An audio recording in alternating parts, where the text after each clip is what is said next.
thinking. I know. I was just waiting for it. And give you the opportunity to interrupt me?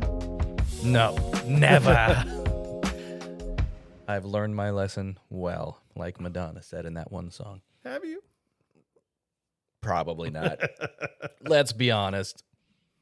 All right. Well, without further ado, I guess we will introduce this episode as A Knight's Tale.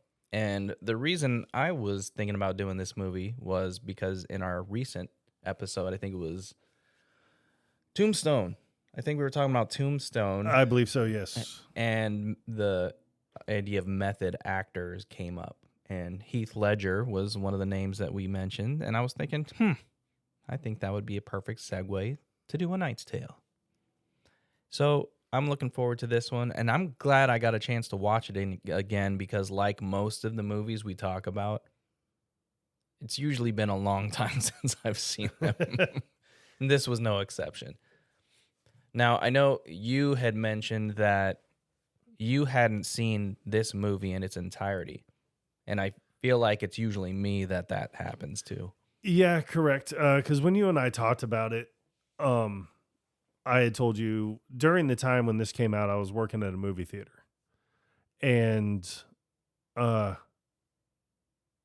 was a projectionist. And at that time, in those times, it's like when you're a projectionist, the movies always start at a certain time and everything. So you have this kind of routine where you start the movies and then you go and check on,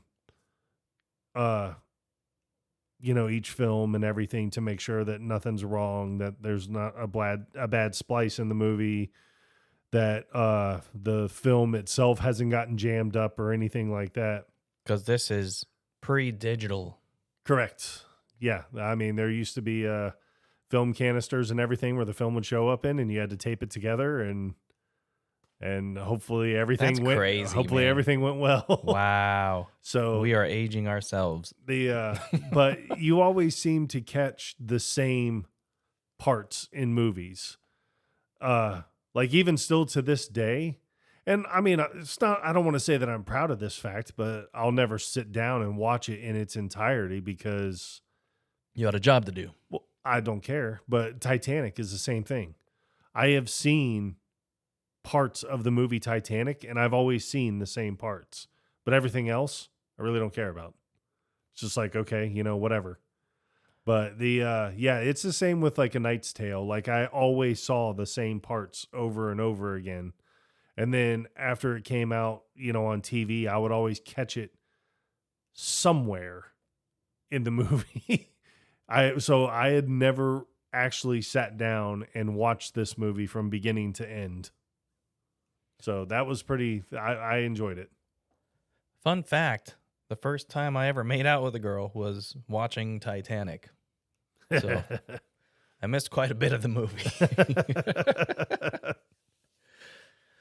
So one of the things, besides Heath Ledger, that made this movie so iconic and memorable, at least for me, was the soundtrack.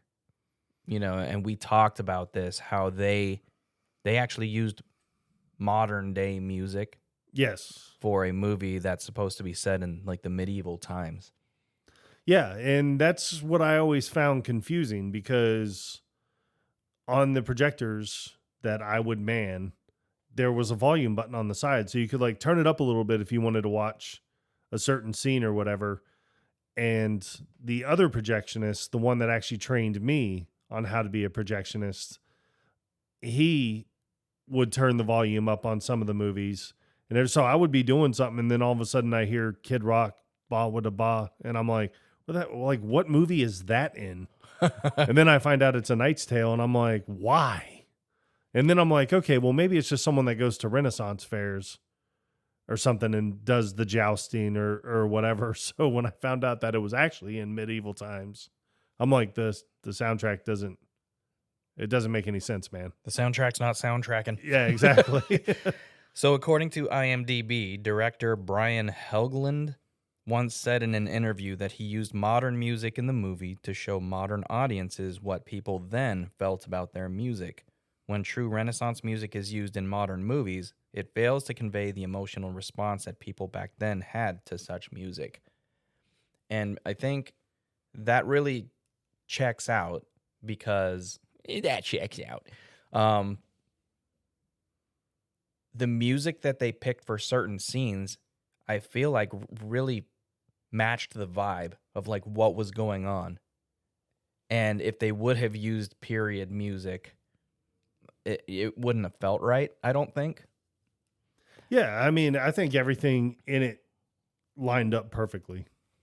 So they even had like "We Will Rock You" during a scene, Right. and you know it's like they're getting ready to joust, or Heath Ledger's character William is getting ready to joust, and they're getting all amped up and everything. You see the crowd actually like uh, clapping their hands and Yeah. stomping their feet to "We Will Rock You," and it just worked somehow, even though it made no sense. It psyched you up for what was about to happen in the movie, so I thought it was a really good creative choice uh, to use the modern day music. Um, but Heath Ledger, he really did a great job with this character. I mean, every movie that I've seen him in, like he did such a great job. May he rest. Uh, he really made you believe he was in that time frame. Yeah, and that's where we were getting on about the method acting Mm-hmm. and everything, because when he played the Joker, I could see him being a psychotic killer Right. just because he was so believable. In 10 Things I Hate About You, I mean, I saw him as, I was like, yeah, I bet this kid is in high school. I don't think this was a bit of a stretch as far as method acting goes. I feel like he could have just played this character without going through these weird, whatever the hell method actors do. Yeah, and I mean, I don't know either. Because I do know of method actors that are able to just, like, when they're in the scene, they're in the scene, but as soon as they're done, Back to they're back normal. to whoever they are. Right. Now, it wasn't just Heath Ledger that made this movie. The supporting cast actually really helped. So you have Paul Bettany, who plays Jeffrey, and I think Alan Tudyk was the He other. plays Watt. And There's Roland, but I can never remember his name, like his real name. I can tell you here in a second. I know he was in Jack Frost. Yes, and that was one thing that I knew that I had seen. His name is Mark Addy. Mark Addy, yes. And I've already forgotten it. Mark Addy. We'll say it one more time. Well, Mark Addy to you too. Yes. And Paul Bettany's character, when they introduce him, he's wandering down the road completely naked. I was actually reading about that scene. Mm-hmm. That was his first day filming, and there are a bunch of extras there. So he's sitting there walking naked in front of a bunch of extras.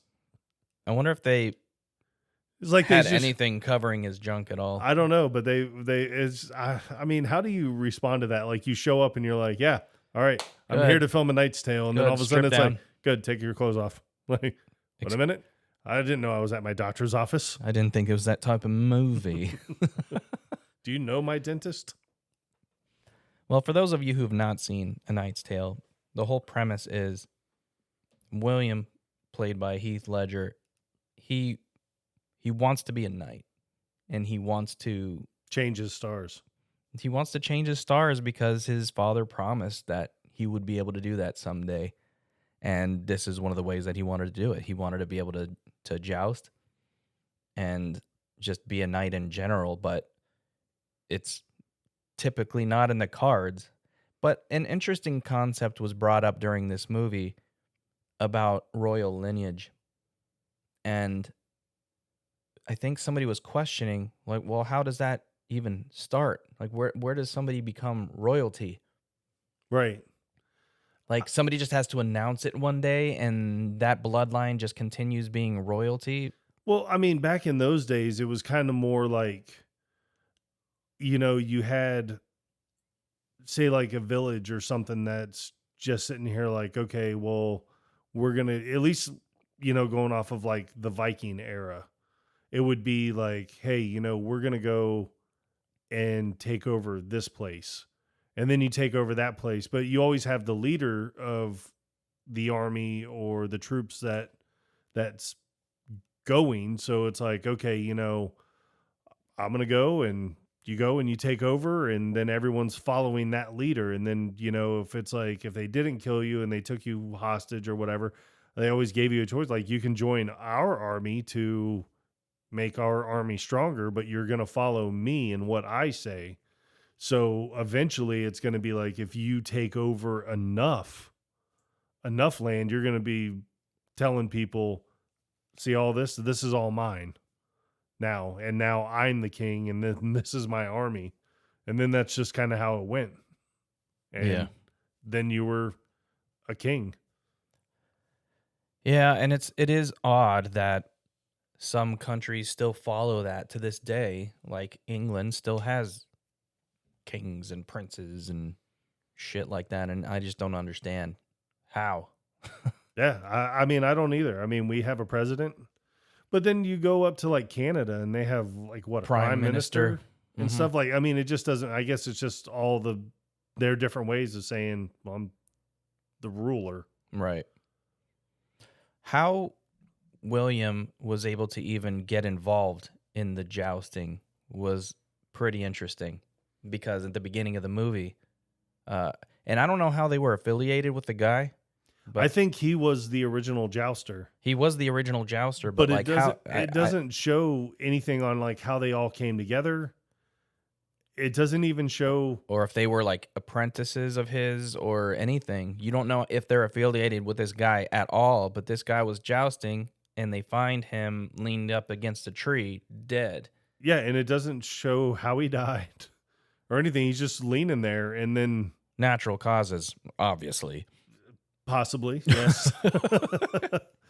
But I mean, it's one of those things where it's like, you don't know if he got severely injured in a joust or if he drank himself to death. You don't see blood anywhere. Yeah, it's just a guy in armor leaning against a tree.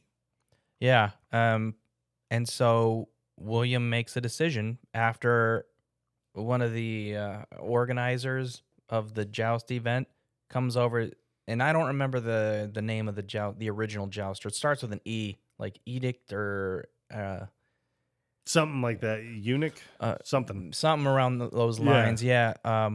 Like the match is going to be starting in a couple minutes, so if he's not there, he's going to have to forfeit. I do like that Watt is back there literally beating the shit out of the corpse. Yeah. And they're like, oh, yeah, no, we'll get him ready. He'll be there in a minute. Like, wake up. What are you doing?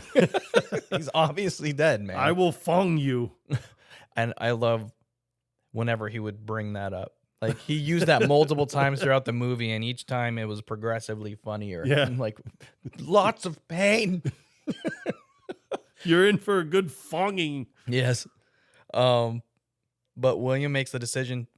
He's like, you know what? I'll fight in his place. He's like, but you're not royalty. And he was like, I don't care. Like, this has to be done.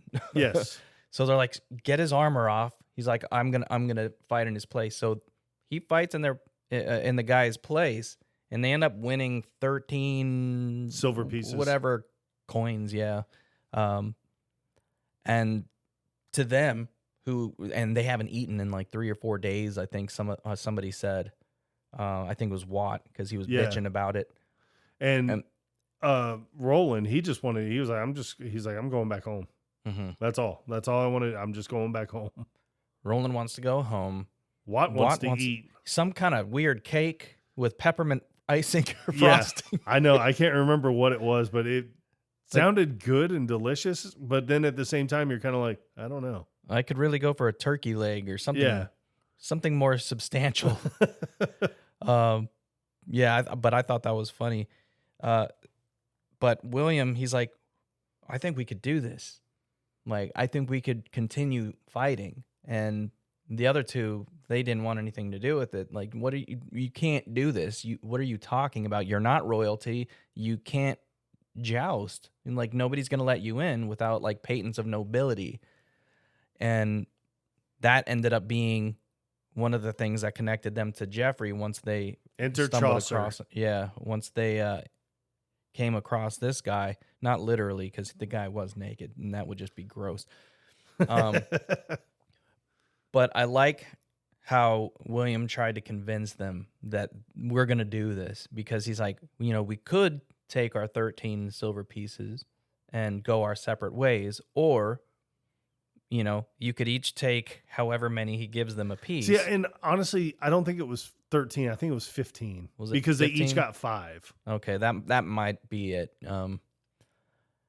He's like, or I can keep the 12 or whatever, and then we'll just use it to continue jousting or whatever. And because they wanted to put it towards training. They're not training and supplies and all this stuff, and they're not convinced. He's like, all right, how about this? If you can take your silver coins that he has in both of his fists, then we'll do this. Yeah.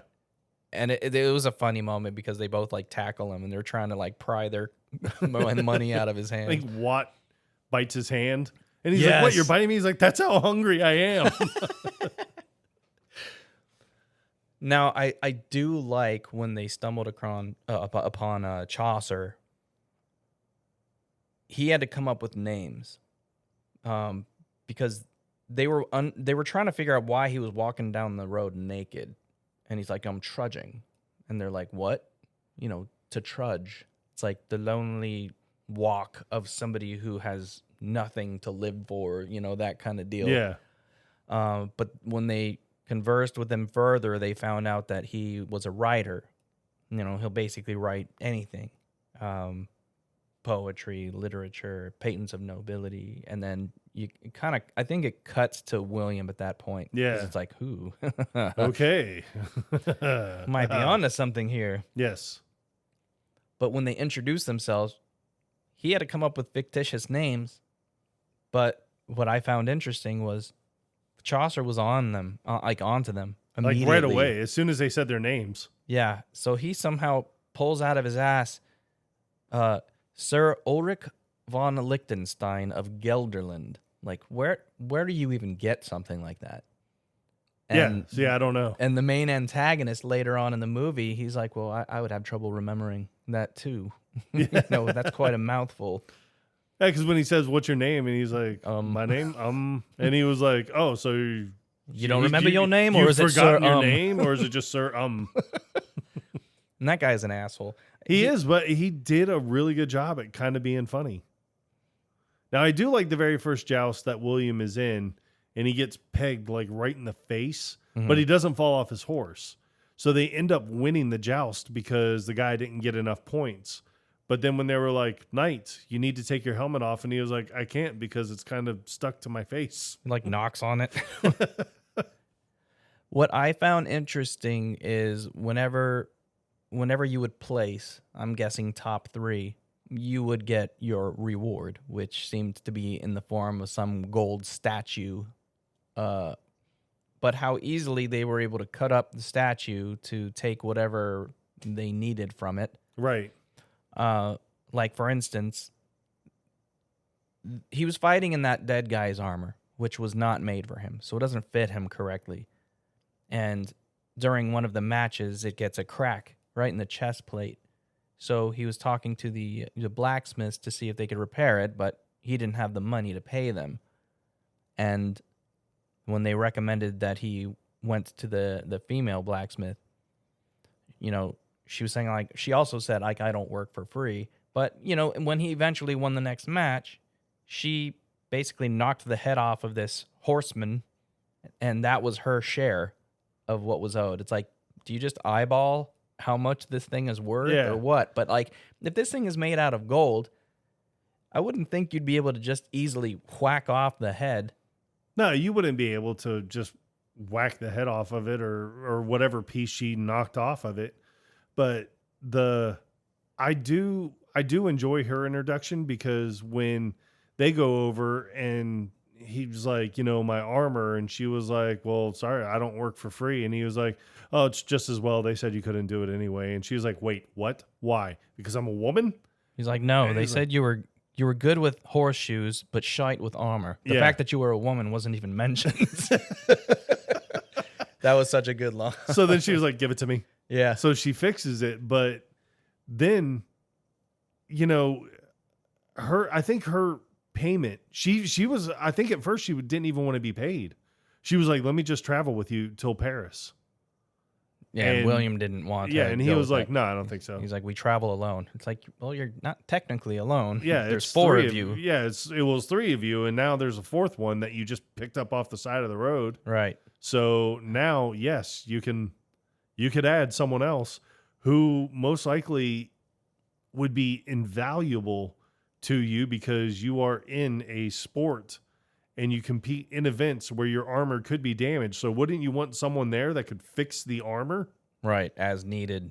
Exactly. So, and then even when she comes through and she was just like, "Oh, I've made a new armor." She was like, "It's thinner but just as strong." It's thinner and lighter. And then I like how when he tries this armor on for the first time, he's like, the way he's reacting to it, he seems like uncomfortable at the same time because it's like I'm wearing nothing. Yes. And he's bothered by that. I mean, well, I think you would be too, because if you're going to have something like a joust coming at you, and if it hits you in the chest and then splinters, there's a possibility it's going to go through. Mm-hmm. So that's when you sit there, like, that's where the concern comes in. And then she was like, well, are you brave enough to test it out? So when they ram him with that thing and then he flies back. Gigantic log. Yeah. And then he sits up and he's like, I didn't feel a thing. He's just so happy. And then, of course, what makes this movie so good is it's not just good comedy. It's got great action. It has a love interest involved. But the movie in general just has good heart to it. Yeah. You know, there are the flashback scenes where it shows William with his father. And it was very touching moments. And I like the fact that it shows you how they got separated to begin with. Yeah. Because his father wasn't very well off, and he wanted a better life for his son. So he lets his son be basically an apprentice for an actual knight. Right. And he was young. I think he said 9.5 at the time. But what was interesting is how the knight was kind of surveying him. Right. You know, initially, it's like, do you have all your teeth? And he's like, all right, hold up your muscle, you know, that kind of thing. He's like, well, you're half-starved little thing, but he's like, you know, I'll put you to work or whatever. But he hadn't seen his dad in, I think he said 12 years. I think he said it was 12 years since he had been home. But he finally got the opportunity to go back home, and how this played into it was the fact that, like, there could be people there that knew who he was, and he could be found out.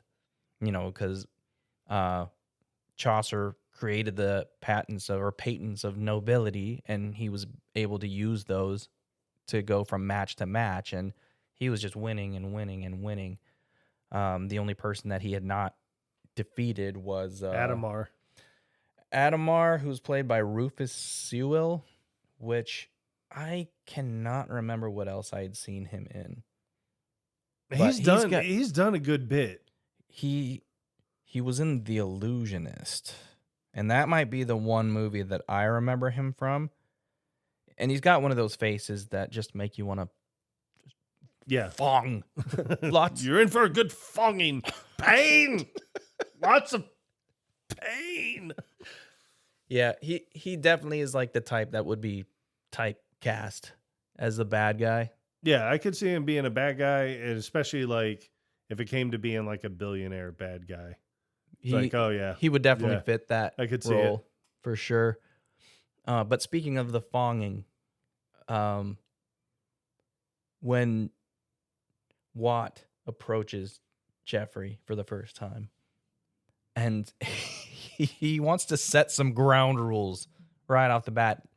Like, if I find out that you do anything like to spite us or against us or to screw us over in any way, shape, or form, and he can't even get the words out. Yeah.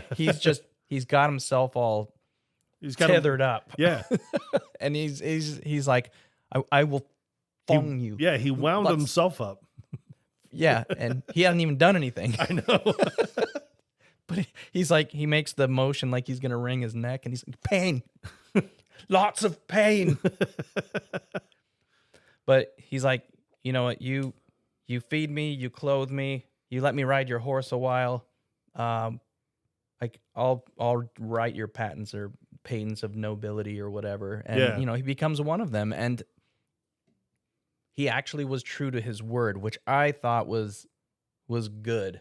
Because I think in a lot of other movies where you have somebody who's got a habit and his habit was gambling. Yes. That he was going to continue gambling, and he'd end up like pissing away all of their money. And never did. He never did. I actually enjoyed that because he did tell the guys, he was like, you will never win another shilling or whatever off of me, like ever again. And you're just sitting there thinking like, okay, you know, William's going to start winning a lot. They're going to get a bunch of money, and then he's going to just piss it all away. Fall back to his old ways. Yeah. But the fact that William, a.k.a. Sir Ulrich, was able to pay off his debt, and they were able to still continue to be successful. You know, that just, I think that kind of solidified their bond, their friendship. Yeah. That just continued growing throughout the movie. And the one thing that Jeffrey was known for was his introductions.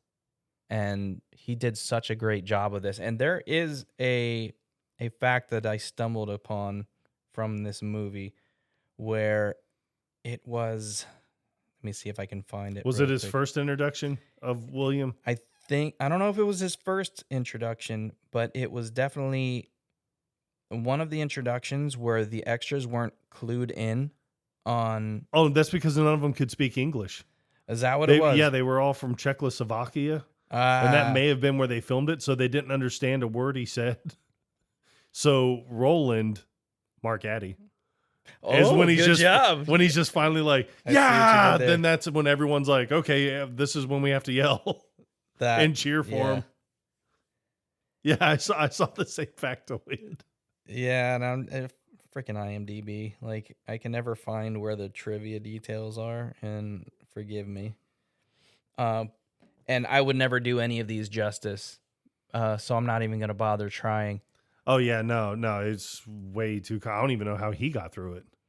And I don't know if any of these were improvised at all. I don't know either, but what I thought was great was at the end, the other Adhemar's guy that announces him started mimicking Chaucer to sound just like him, because obviously you see this and it's like, man, it gets the crowd like going, like, yes, let's cheer for this guy. Right. Like, let's do this.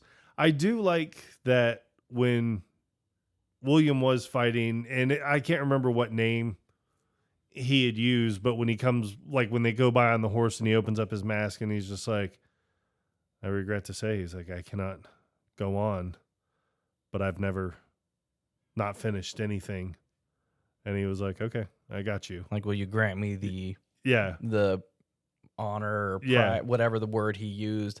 And I thought that was cool, and it actually benefited him later on in the movie. Well, it wasn't even just that, but it was when everybody at the next tournament found out, oh my God, this is King Edward. Mm-hmm. Like, we can't. Nobody wanted to fight him because he's royalty. Because you might hurt him. Mm-hmm. And God forbid if you hurt him. But so Adhemar withdraws from it and forfeits his bout with him. And then William, he's up on his horse and they're like, what's going on? He's like, yeah, no, he's like, it's been confirmed. That's King Edward. You cannot joust him. So Chaucer's running over to cancel, also do the draw, but William's like, yeah, no, I ain't having it. So he just takes off. So Edward, like, that makes Edward happy because finally it's like he has to lie about who he is because he wants to do something that he loves. Yeah. And doesn't want to be judged by it. So Edward is lying to pretend he's not royalty, whereas William is lying to pretend that he is. So they're basically peas from the same pod in a sense. Yeah. And I did like that, that dynamic that they included here. And then once the douchebag, Adhemar, finds out that Ulrich is not who he claims to be, of course he's going to use that to his advantage. Right.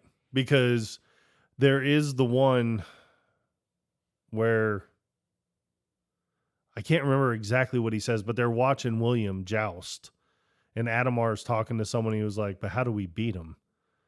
And I think he says something like, just stand over him while he's sleeping or something. He was like, but on a horse, you won't. He's like, you won't beat him. Mm-hmm. So that's when Chaucer follows him to Cheapside and finds out that he's from Cheapside, that his name is William Thatcher, not Sir Ulrich von Liechtenstein. Adhemar followed him. Yeah. And because he went there to see his father. Right. And this was a great moment. Like, I really liked how they kind of rehashed something from his childhood. Yeah, because in his childhood, he was as his dad's leaving on the boat, and he was like, how am I going to find my way home? He was like, follow your feet. Which is actually a really cool line. Yeah. Because that seems like something I would tell my kids. Like, well, how am I going to get there? It's like, follow your feet, man. Yeah. Your feet will take you. But I like when he gets there and he sees that, I don't know if the girl was pretending to joust or not, but he sits down and just has a chat with her, and he finds out that she likes to pretend to joust, and she says, I like to pretend that I'm you. Yeah. Which I thought was a cool little moment. But then she tells him that his father, which I think his name was also William Thatcher, right? Or I can't remember if they had the same name or not. I don't remember either. But that it might have been John. John Thatcher, yes. That he still lives in the house that they had grown up in. So he goes to the house and he just stands in the doorway, but he's blind. His father's blind now, and he's working on a net. And but he can, obviously, if you're blind for a certain number of years, you get superpowers, basically. Yeah, pretty much. Yeah. No, he hears somebody or senses his presence, and just somebody there. He's like, well, if you're here for the net, it won't be for another, He said, I'll have days. it ready tomorrow. And then he says, no, I'm part of he's like, I'm the ward for Sir Ulrich von Liechtenstein. And he was like, Ulrich? He was like, man, I hear that name shouted from the stadium. And he was like, yeah, I bring word of your son, William. He's like, and how is he? Is he living? Yes, he lives. And then he was like, he was like, he wanted you to know he changed his stars. And then you just see him. You like, can tell. It's like he knows that it's actually him. Yeah. It's like, did his feet bring him home? Did he follow his feet? Yeah. And then that's when my wife lost it. Yeah. It's definitely one of those. It's a tear-jerking moment. It hit you right in the feel goods. But then, yeah, Adhemar, he's got to be a dick about it, because he's like, this is the only way I can beat him, is to just essentially beat him in life. And the shitty thing, like how he even sees him to begin with, is the roof is leaking. Yeah, it's raining and his roof is leaking. So William says, like, I'll fix the roof. So he climbs out of the window up onto the roof, and that's how Adhemar sees him. And I don't know what he's thinking, or he probably had to talk to somebody to find out who lives there, or maybe he's from that area and he just knows who lives there. Maybe there was a lot of assumption. I think that because you see Adhemar, and when you see Adhemar, he's talking to someone, but you really don't hear what he's saying. So he could have been like, oh, well, did you see a young man, like possibly Sir Ulrich, come this way? And then the lady was probably like, oh yeah, he's like right up there in that room. There's a guy named John Thatcher that lives there. He's a blind man. So then afterwards, who knows? I mean, it never shows like the afterwards, but it could have been like Adhemar going up there and talking to John Thatcher and being like, so the guy that just left, who was that? I'd be like, oh, it was my son, because John Thatcher doesn't know that William has lied and created fake patents of nobility or anything like that. You could just be like, no, he's my son. Yeah, I mean, it could have been anything. I feel like it was just word of mouth. But up to this point, Adhemar has been involved with the war that's going on. Yes. So he hasn't been able to compete. And he's quite pissed to find out that Ulrich is winning he's been dominating every Yeah. tournament. And what's interesting is how his crew, if you will, are trying to encourage him to just do the sword fighting because that's where he's strongest. Yeah. But he's like, that's not where the money is. That's not, you win the tournaments by jousting. And so that's why he wanted to keep doing it. But he became really good at it. And I do like the sequence where he was training because he was awful at first. Oh, he was terrible. So how he was able to win that very first one is beyond me. Yeah. Just luck, I guess. But the fact that Adhemar ended up having to cheat was bullshit. Like, if you really want to prove that you're as good as you think you are, you wouldn't have had to cheat. So he had tipped lances made with like sugar blown glass or whatever the heck you want to call it in the shape of a fist that's on the end of his lance. Yeah. That will just break and then will stab into, well, I guess depending on where it hits them. Yeah, and the first time he hit William was in the shoulder. Now, William gets arrested because he's faked nobility and he's in the stocks and everything, but Roland is up there to begin with, standing next to him just to make sure that no one's going to come up and like hit him or do anything like that. And then Watt goes up there, and I can't remember the blacksmith's name. I don't remember. Kate, I think. Yeah, it was Kate. And then she goes up there, and then Chaucer goes out there, and Chaucer's trying to talk to everyone like, hey, I think he was probably going to say something along the lines of like, don't you remember when you thought he was Sir Ulrich? You all loved him. Yeah. You all loved him. Like, he's one of your own. Like, he grew up in this house, literally right here. Like, shouldn't you all come together? But everyone just starts throwing food and garbage and everything else at them. And then that's when you see these cloaked figures take off their cloaks, and it's one of them King is Edward. Yeah. And then everyone's like, oh. I think he was like, Prince Edward. And then, but then, he knights. No, he would have had to have been king, because I don't think a prince can knight anybody. You have to be a king to do it. That's very possible. So, because but he gets William out, and he knights him Sir William Thatcher, and then everybody cheers. And I mean, my comment on it was, y'all hated him 20 seconds ago. See how quickly? Yep. My. How the turntables. Well. Yeah, that kind of bothered me too. It's like how quickly people will just follow the flock. Yes. Instead of making a decision on their own.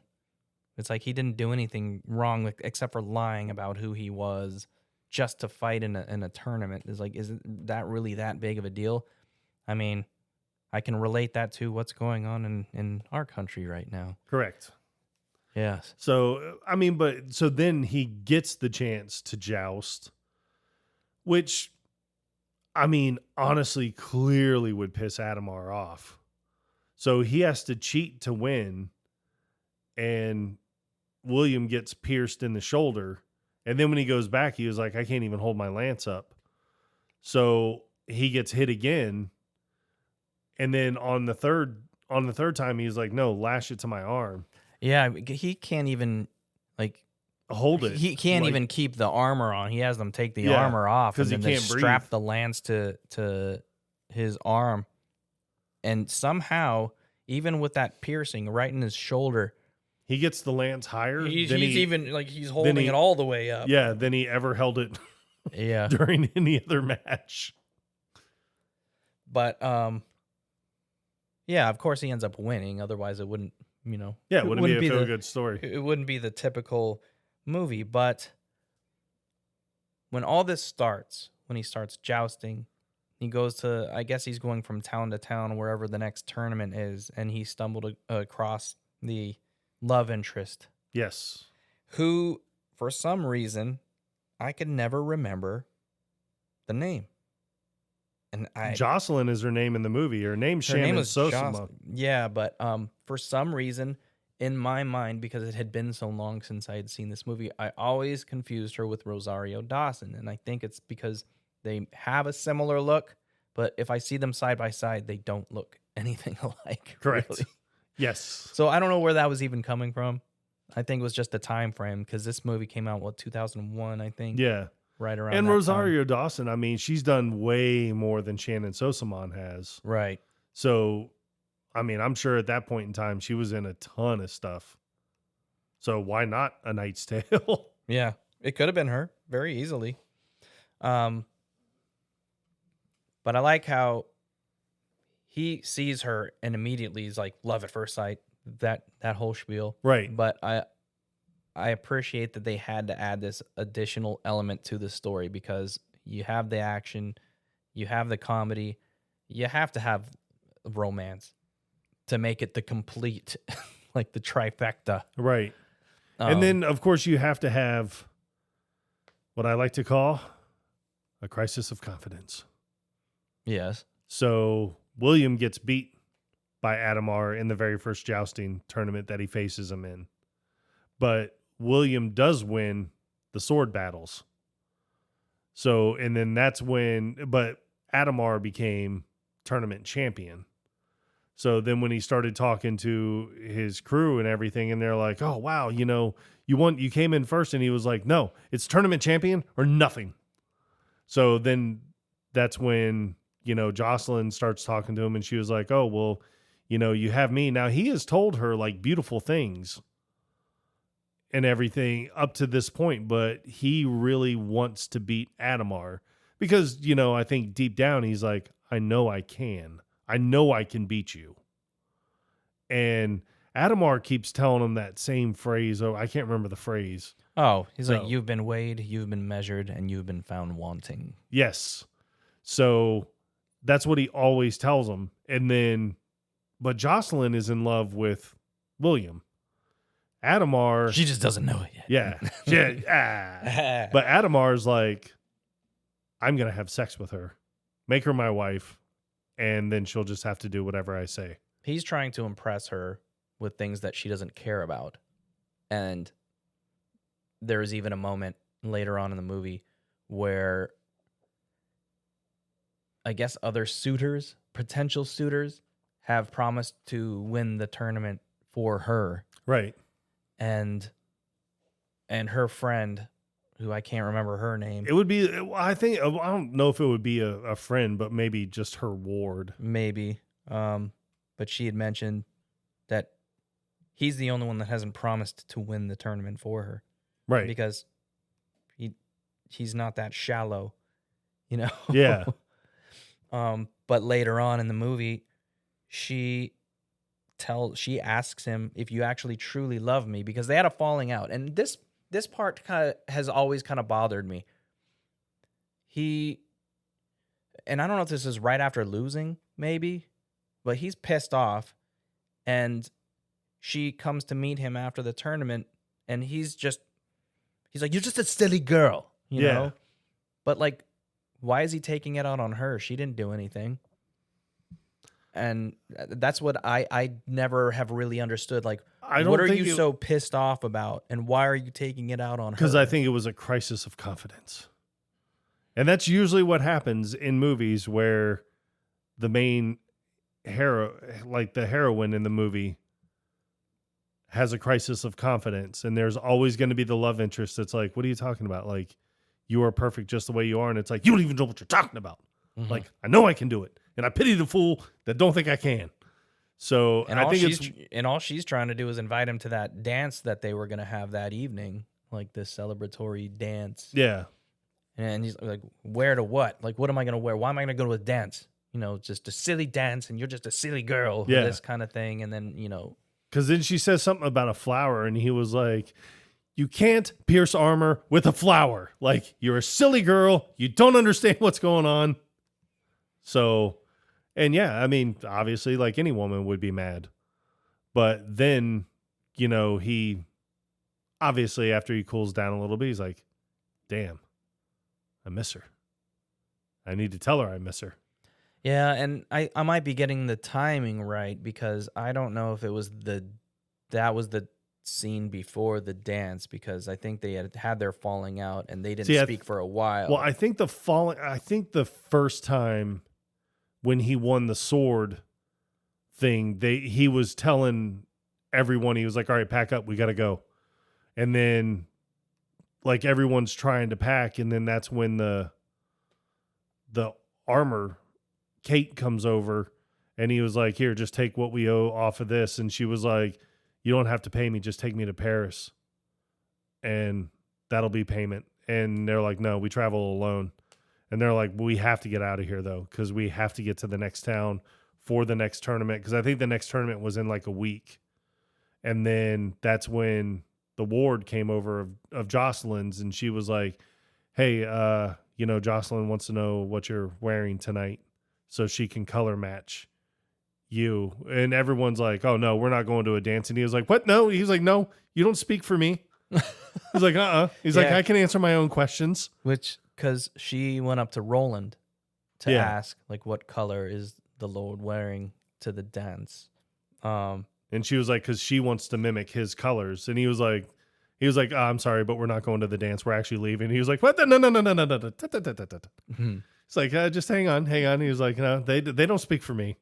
So then that's when he's just looking. He's like, what color will your tunic be? And he was like, and Roland is like, he sees the curtains behind him, or the tent behind them. Yeah, William sees it and he's like, green.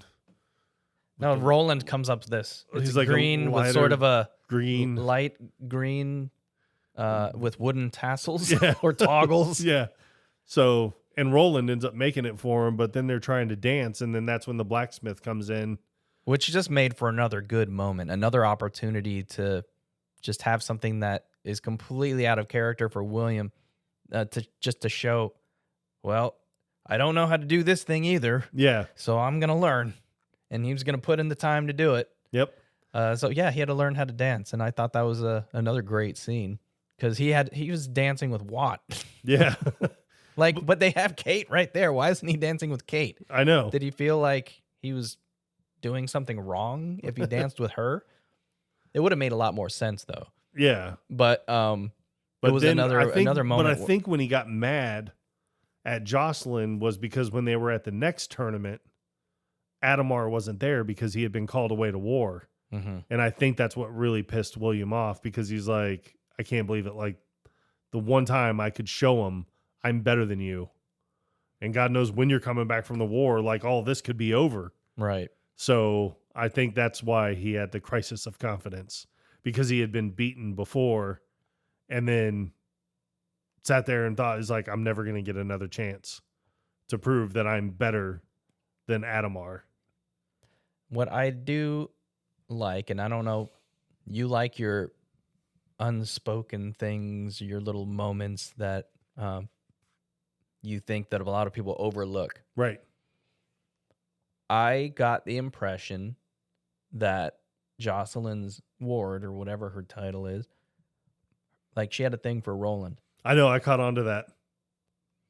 So they didn't say anything about it, but it seemed like whenever she would go to address the group, she would always speak directly to Roland. Right. And even in the moments where they were all together, like during the tournaments and everything, like, she would stand next to Roland. Yes. And I know that there was one time where, and I think it was when he was having the argument with Jocelyn, in the background, you saw her talking to Roland. Mm-hmm. So when Jocelyn turns around and leaves and the ward's leaving with her, she turns around and looks at Roland.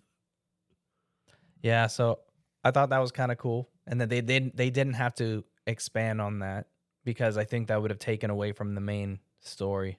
Right. But it was well done. Yeah. I definitely appreciated that.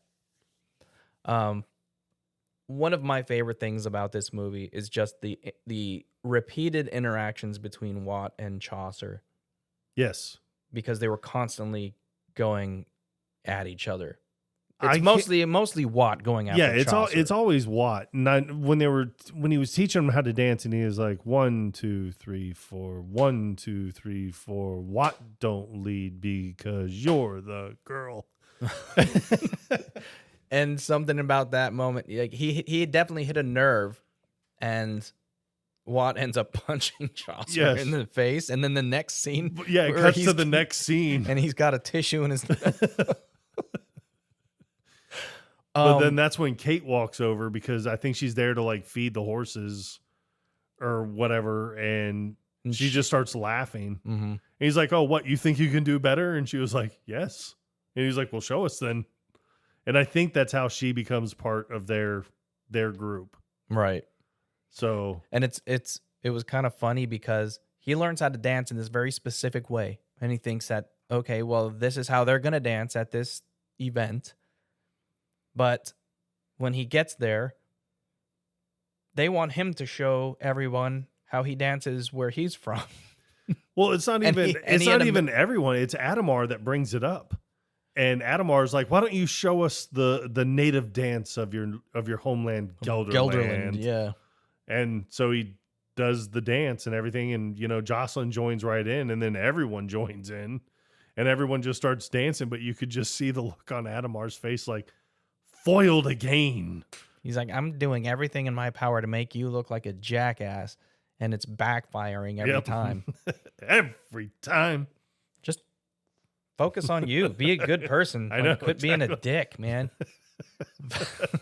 They will never learn. But it reminded me, just watching it again, it reminded me of why this used to be one of my favorite movies. And it's, even to this day, it still holds up. You know? Yeah. And a lot of the period pieces, like the period movies, they can be timeless if done correctly. Right. And they definitely stand the test of time. I think Braveheart's a prime example of that. Yeah. I mean, I just watched Braveheart a few years ago because my wife she's seen it before, but she was like, "I've never seen it with you." So now I've seen Braveheart 100 times easily. And that is the one good thing about movies that are based in a specific period instead of present day, because all the movies that are based in present day, it's no longer that present day. Right. So they don't age well.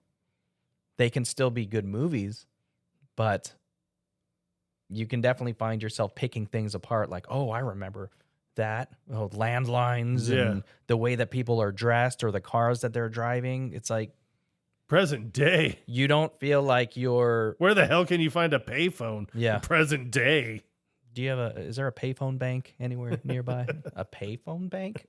Like a row of payphones. No, but there's a phone in your room. That'll work. Well, anything else to add? No, nothing. I mean, just, hey, go watch the movie, man. Yeah, it's not streaming anywhere for free, so there is that. But luckily, I had the movie on DVD. Yes. All right, well, without further ado, cue the intro-outro music.